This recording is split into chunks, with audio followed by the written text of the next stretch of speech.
smart solutions. Add-on desires. Hello viewers, welcome to our daily news analysis session. I am Lokesh Penigunda and let's look into the first article of today's discussion. So in this editorial, it is talking about the need for full-time heads. The article is saying that though there are many branches of the Indian government or paramilitary forces, many of these branches are working without full-time heads. It is also saying that many of these branches though does not have full-time heads nor does not even have any in charges. So we'll look into various branches it has mentioned in this article. First, CRPF. So CRPF is the largest central armed police force. It functions under the Ministry of Home Affairs. The primary role is of assisting the states and union territories in police operations to maintain law and order and counter insurgencies. So the CRPF, which works under the Ministry of Home Affairs, is mainly its main role is to help the states and the union territories to maintain law and order. Next, the Border Security Force. The Border Security Force is a primary border security force, primary border guarding organization on its border with Pakistan and Bangladesh. It is one of the 5 central armed police forces in India. So what are the other 4 central armed police forces in India? First, SSB. This is Sahastra Seema Bal. It guards India's frontiers with Nepal and Bhutan. Next, we have CISF. CISF stands for Central Industrial Security Force. It guards important installments of both government and private facilities. We have CRPF. This is this which I have discussed earlier. And fourth, we have ITBP. ITBP stands for Indo-Tibetan Border Police. So this force guards the Indian border with China, that is primarily Tibet. So next, this article is talking about the NSG. NSG, or the National Security Guard, is an allied counter-terrorism unit under the Indian Ministry of Home Affairs. It was established in 1989. So these are the various units which are working without full-time heads. So also the article is talking about CBI. So what is CBI? CBI is a primary investigation agency of India. It operates under the jurisdiction of Ministry of Personnel, Public Grievances and Pensions. It is exempted from the provisions of Right to Information Act. So what happens is, if you want some information from the CBI and if you're using the RTI route, you would not get any answers because this CBI is not under the RTI jurisdiction. Also, CBI is India's officially designated single point of contact for liaison with the Interpol. So what?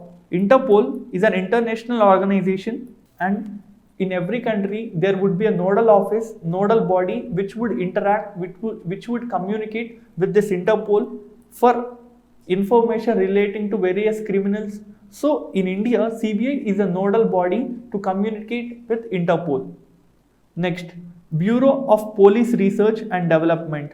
So this BPRD was primarily established to assess the various issues plaguing the police forces. It was also given a role or a function to apply science and technology in the methods and techniques used by the police.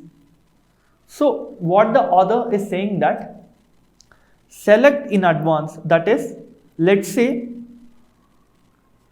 the head of a unit or a head of an organization is going to retire in 3 months starting now. So you can announce the name of the next chief 3 months in advance. Priority to those with experience with the organization. Let's say there is CRPF, and let's say the head of the CRPF will be retiring in the next month, and you does not have anyone to lead this organization. So what you can do is you can appoint someone as in charge of the CRPF head, but this person should be prioritized if he already worked under CRPF earlier during his tenure. Next, a reserved list of names. The author of this article is stating that UPSC should clear a list of officers with good record, so that this list can be used whenever there is vacancy. So let's say CBI's head is vacant now. From this list we can directly choose someone, because the UPSC already cleared this person's name earlier. So by having a reserved list, what we can do is we can directly employ this person as the head of the organization. Thus the efficiency of the organization will be increased, because an organization without a full-time head might not work properly, because this person who's in charge of the organization some other work in some other organization. Let's say person A is given in charge of CRPF and he is also heading the CBI. So he cannot work efficiently. That's what this article is about. Next, this article is talking about agriculture regulatory system. In this article, the author is saying that in India, small farmers are facing numerous constraints. They are facing constraints that include accessing the agriculture inputs, market, finance, information, human resources. So this information and these are important to increase the productivity, to increase the profits, to increase the income of the farmer. So this article is stating that only when the government sets up a new regulatory framework and tries to remove these constraints, only then the income of the farmers will be increased. Only then the constraints faced by the farmers will be removed. Also, the article is primarily talking about enabling the business of agriculture. This EBA report is released by the World Bank. It is similar to ease of doing business. Ease of doing business provides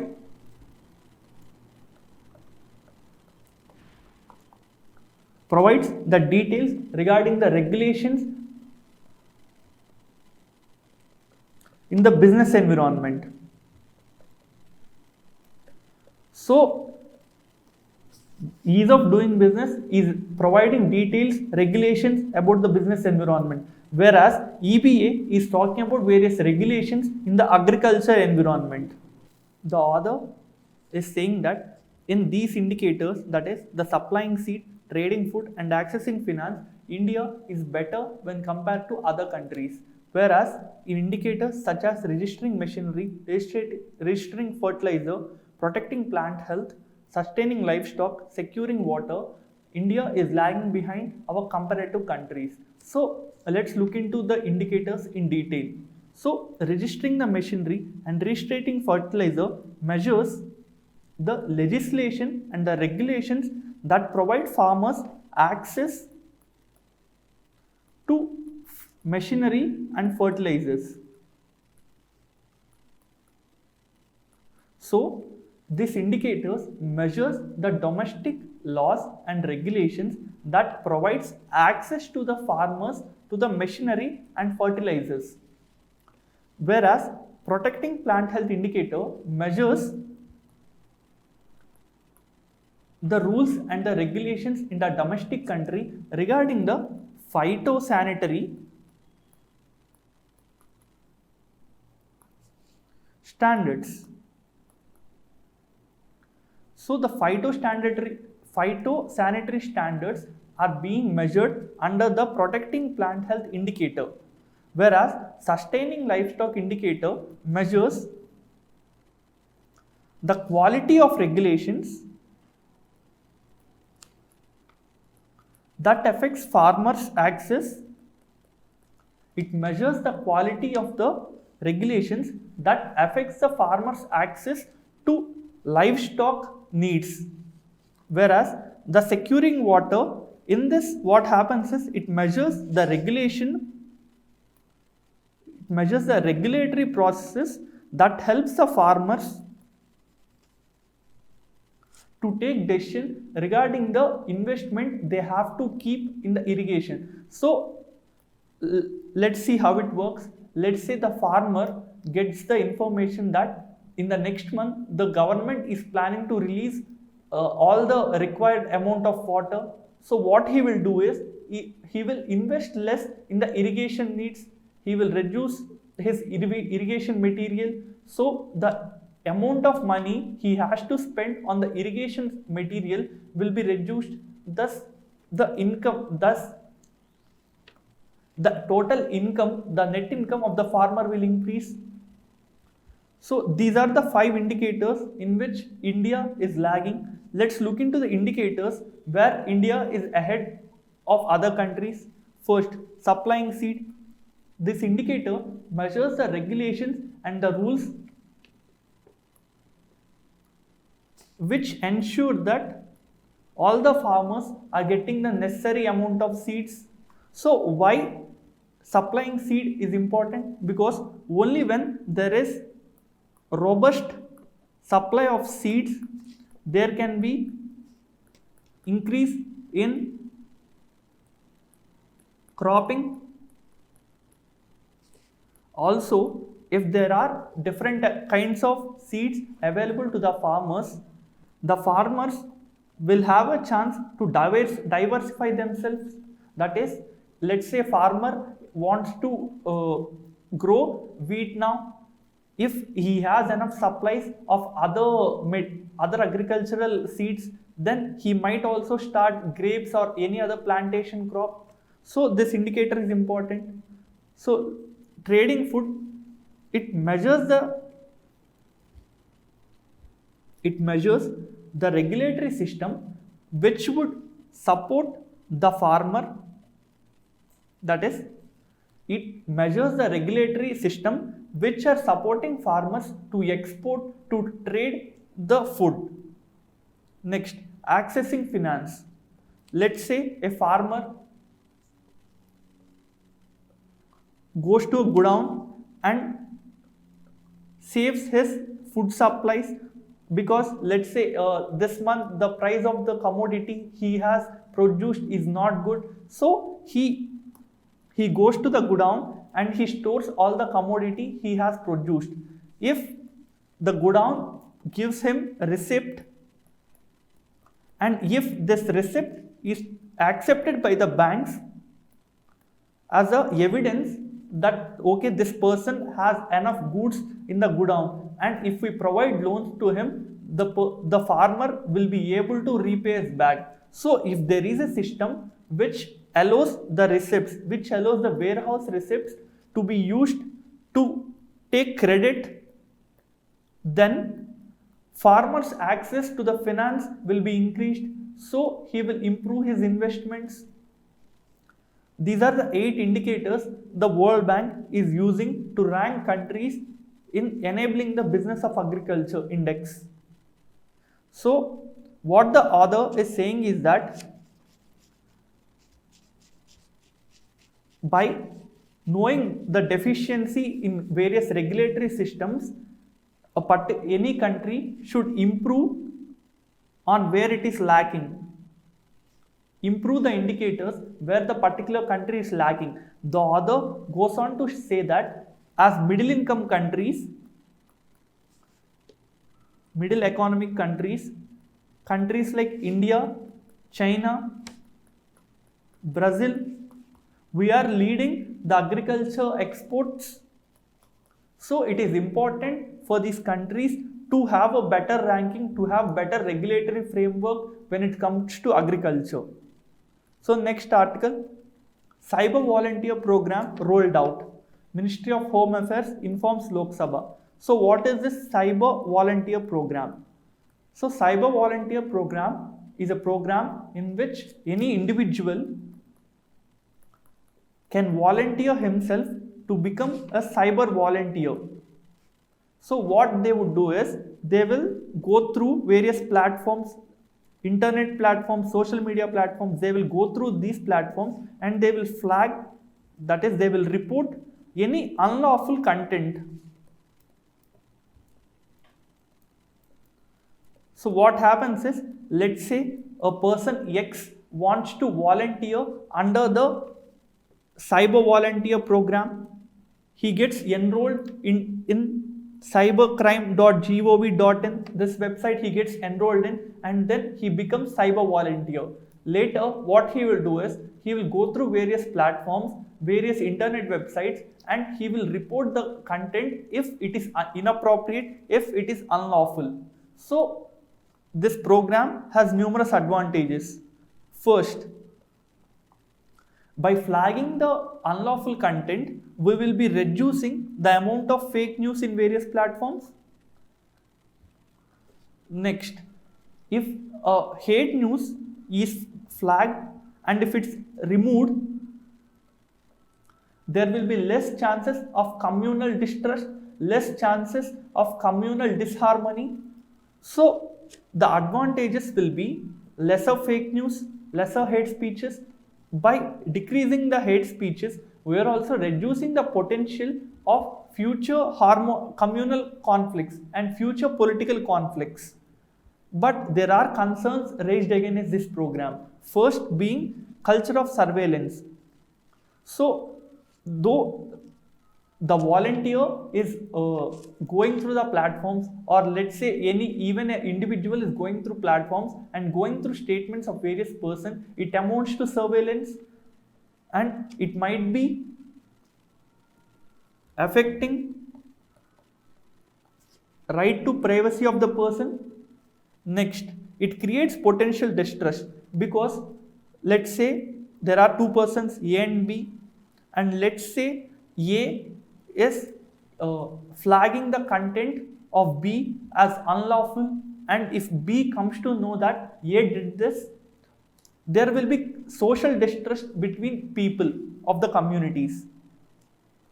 Also, the Ministry of Home Affairs has in another statement has said that in 2019 they started a portal called National Cybercrime Reporting Portal. So what this portal do is, this is a centralized portal, and this will accept complaints of people who have become victims of the cyber crimes.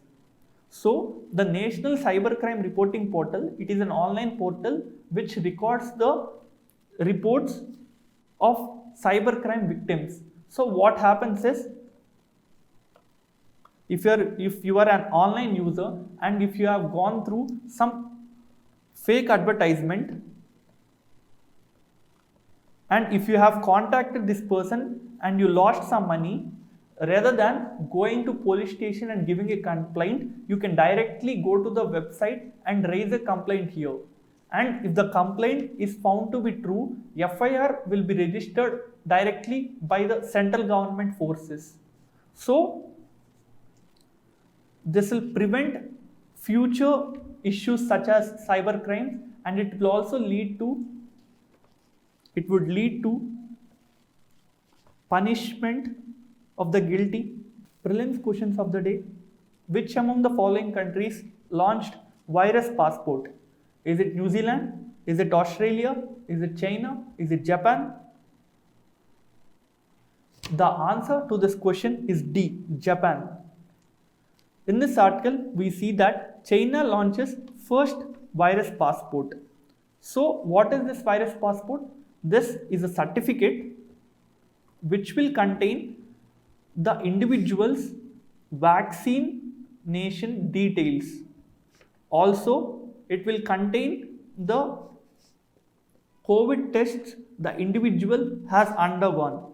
By using this certificate, it would be helpful, it would be easy for the Chinese nationals to travel to international and to travel to other countries.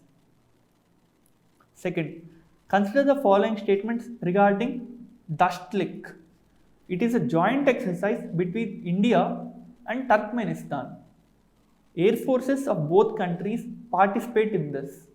Which of the above statements is or are correct? The correct answer is none of them, because Dust Lake is a joint exercise between India and Uzbekistan, and it is not between air forces of both countries, it is between army of both countries.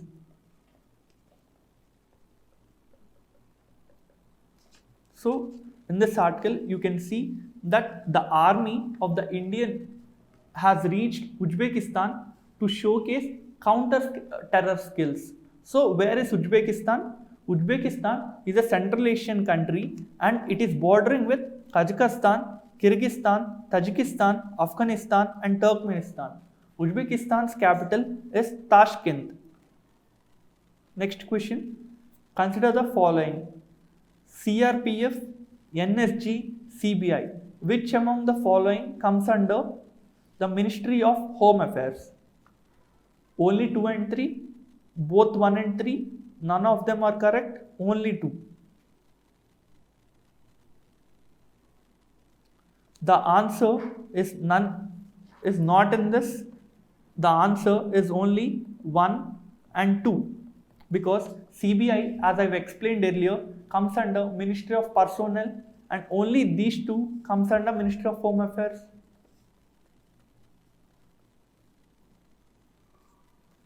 Next question.